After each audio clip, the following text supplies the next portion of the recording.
السلام علیکم ورحمۃ اللہ تعالی وبرکاتہ۔ محترم ناظرین، رمضان المبارک کا مقدس مہینہ ہم سے رخصت ہو رہا ہے۔ رمضان المبارک میں کیے جانے والے اعمال تقریباً پورے ہو چکے ہیں۔ اب رمضان المبارک کا ایک آخری عمل جو میرے پیارے آقا صلی اللہ تعالی علیہ وسلم نے پسند فرمایا اور اسے اپنی امت پر واجب قرار دیا، وہ ہے صدقہ فطر۔ آج ہم مختصر طور پہ صدقہ فطر کے بارے میں کچھ باتیں کریں گے، کیونکہ انشاءاللہ عز و جل آج 30 رمضان ہے اور کل عید الفطر ہوگی۔ صدقہ فطر کے تعلق سے ہم 5 پوائنٹ پر بات کریں گے کہ صدقہ فطر کس پر واجب ہے، صدقہ فطر کب واجب ہوتا ہے، صدقہ فطر کی مقدار کیا ہے، اور صدقہ فطر کس کو دے سکتے ہیں، اور صدقہ فطر دینے کا فائدہ کیا ہے۔ تو آئیے سب سے پہلے ہم بات کرتے ہیں کہ صدقہ فطر کس پر واجب ہے۔ ہر مالک نصاب جو زکوٰۃ کا معاملہ ہے، وہی معاملہ یہاں بھی ہے۔ مالک نصاب یعنی 7.5 تولہ سونا یا 52.5 تولہ چاندی یا اس کی قیمت کے برابر حاجت اصلیہ کے علاوہ اگر کسی کے پاس ہے تو اس پر صدقہ فطر واجب ہے۔ زکوٰۃ میں اور اس میں بنیادی فرق یہ ہے کہ زکوٰۃ کے لیے اتنے مال کی مقدار کا 1 سال تک پایا جانا ضروری ہے، جبکہ صدقہ فطر کے لیے 1 سال کی قید نہیں ہے، بلکہ عید الفطر کے دن صبح صادق کے وقت بھی اگر اس کے پاس اتنا مال ہے جس سے 52.5 تولہ چاندی خرید سکتے ہیں، یعنی تقریباً 46,000 کچھ کم و بیش ہوتے ہیں، اتنا اگر مال اگر اس کے پاس ہے تو اس پر صدقہ فطر واجب ہے۔ اب دوسرا پوائنٹ یہ ہے کہ صدقہ فطر کب واجب ہوتا ہے۔ یہ واجب ہوتا ہے عید الفطر کے دن صبح صادق کے وقت اگر اتنا مال ہے تو اس پر صدقہ فطر واجب ہے،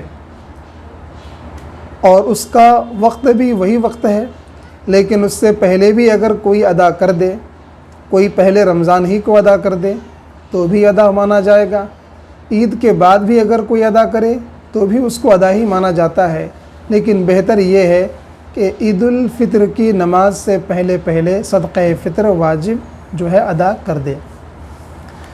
اور اس کے لیے روزہ کی شرط نہیں ہے کہ جو آدمی روزے دار تھا رمضان میں وہی صدقہ فطر ادا کرے گا، ایسا نہیں ہے، بلکہ جس نے روزہ نہیں رکھا کسی بیماری کی وجہ سے، سفر کی وجہ سے، یا بڑھاپے کی وجہ سے، یا کسی اور شرعی عذر کی بنیاد پر، یا بغیر کسی عذر کے یوں ہی نہیں رکھا، تب بھی اس پر صدقہ فطر واجب ہے اگر وہ مالک نصاب ہے۔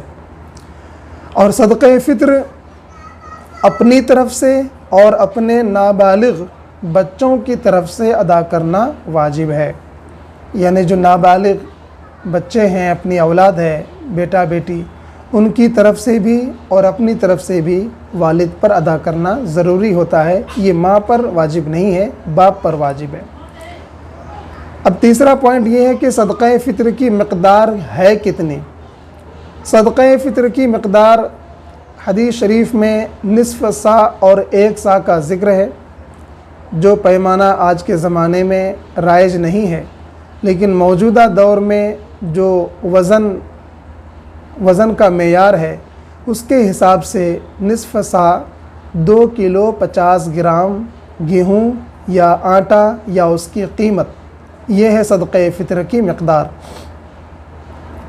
نصف سا گیہوں، آٹا یا 1 سا کھجور منقع، اس طرح کی باتیں حدیث شریف میں آئی ہے۔ آج کے جو موجودہ زمانے میں جو وزن اور پیمائش جو ہے رائج ہے، اس کے حساب سے 2 کلو 50 گرام گیہوں یا اس کی قیمت، یعنی یہاں حیدرآباد میں یہاں کی گیہوں کی قیمت کے حساب سے تقریباً 80 روپے ہوتے ہیں، اس سے زیادہ بھی اگر ادا کریں گے تو بہتر ہے، لیکن اس سے کم ادا نہیں ہونا چاہیے۔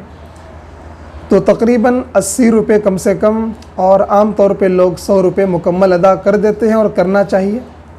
یہ صدقہ فطر کی مقدار ہے۔ اب چوتھا پوائنٹ یہ ہے کہ صدقہ فطر کس کو دے سکتے ہیں؟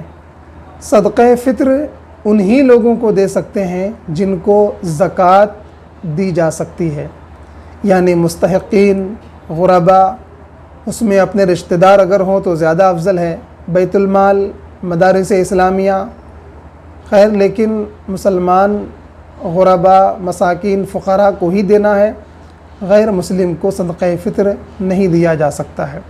اکثر دیکھا جاتا ہے کہ عیدگاہ کو جاتے وقت ہر قوم کے لوگ، ضرورت مند لوگ رہتے ہیں، اور لوگ غیر کو بھی صدقہ فطر دے دیتے ہیں۔ اس طرح صدقہ فطر دینا جائز نہیں ہے۔ غیروں کو بحیثیت انسانیت کے ناطے ایک غریب کا خیال کرتے ہوئے ان کی امداد ضرور کریں، اور کرنا بھی چاہیے، ہمارا مذہب یہی سکھاتا ہے۔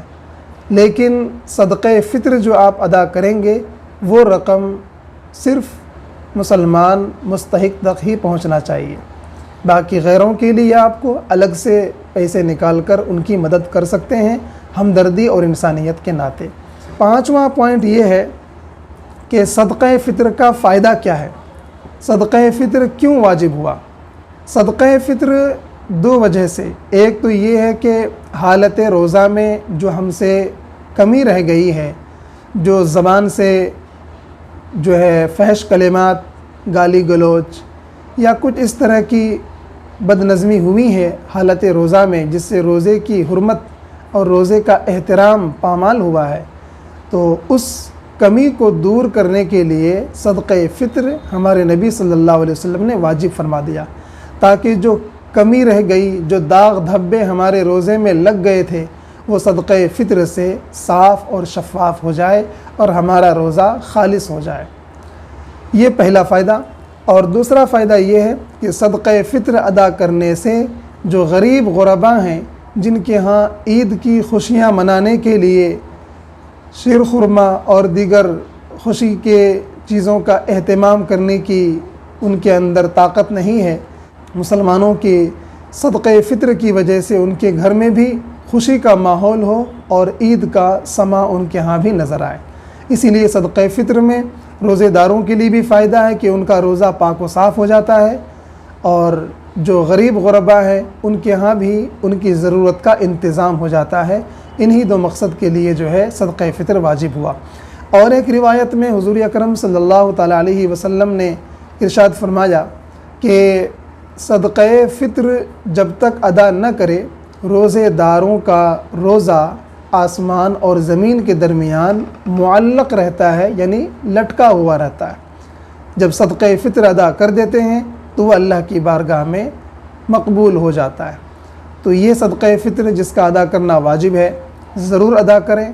عید الفطر ادا کرنے سے پہلے ادا کریں۔ جنہوں نے رمضان کی شروعات میں ادا کر دیا ان کی طرف سے بھی ادا ہی مانا جاتا ہے، جو ابھی ادا کریں گے وہ بھی درست ہے۔ عید الفطر کی نماز سے پہلے ادا کر دیں تو بہتر ہے، لیکن کسی وجہ سے ادا نہیں کر سکے تو عید کے بعد بھی ادا کیا جا سکتا ہے، لیکن یہ ادا کرنا واجب ہے۔